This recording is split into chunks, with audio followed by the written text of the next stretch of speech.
What's up, Cracker Jacks? So yeah, I'm Liam. I look like Wolverine and I'm dressed like the Punisher, which makes my superpower school shootings.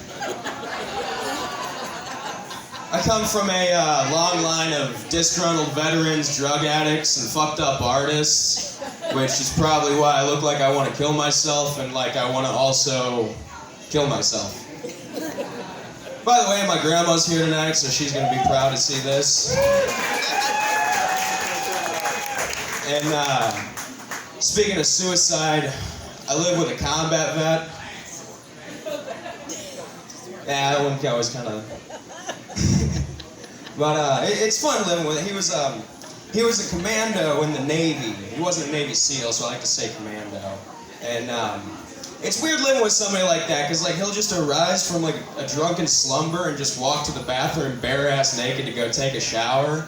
Like, at least he's not coming out like, hey Liam, want to do some hand-to-hand combat? But, yeah, I mean, I got creepy uncles, but they never touched me. Actually, I never got molested, which is more than any of my ex-girlfriends can say. Don't worry, I didn't molest them. I just like damaged goods and I shop at Goodwill. Closest I ever got to being molested, though, my mom, she was a very affectionate person. She was real drunk one night and kissed my neck, and I was like, whoa, don't do that. She's like, why not? And I'm like, that's one of my sweet spots, and I don't want to tell you that. But she's been dead for 3 years, so in the unlikely event that I do get intimate with a woman and she kisses my neck, I just get real sad and real hard.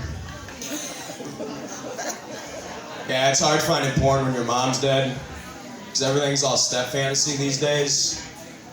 So like halfway through the video, the guy's like, oh, mommy, yeah, and I'm just like, must be nice. I caused a lot of grief for my mom growing up, but I guess not as much as she caused me in the long run. Here's the processing. But, yeah, I worked at Starbucks for about 4 years, and I got to see the worst that the upper class had to offer. Like, you'd be sitting there slinging lattes, and you got Karen in one ear bitching about how she's late for church and her coffee's taking too long, and you got a Green Beret over here just wanting to get the fuck out of there. And I decapped a lot of people that pissed me off. So, be nice to your baristas, because we are not good people. That service with a smile, it comes at your cost. But, my thoughts started growing a lot darker as the longer that I stuck around at Starbucks, and like, I started thinking like, there's gotta be a better solution to this. And now, hear me out, I think we can all agree that genocide's kind of wrong, but I think what we're missing in this world is not an ethnical cleansing, but an ethical cleansing. So if your drink requires more than 7 steps to make, step into my gas chamber, because we don't need you anymore. Those of you that aren't laughing and looking at me in horror, you're next. Yeah. Apologies are a funny thing.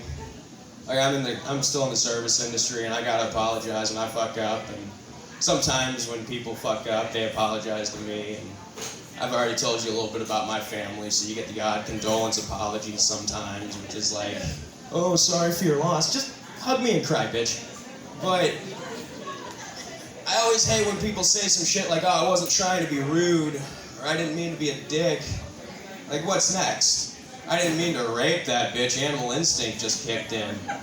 I wasn't trying to kill you in a head-on collision. I was just drinking and driving. Which is exactly what I'll be doing tonight.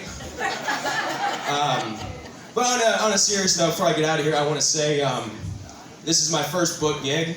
And, thank you. And tomorrow is the anniversary of my mom's death, the 3-year anniversary. So this is for you, Ma.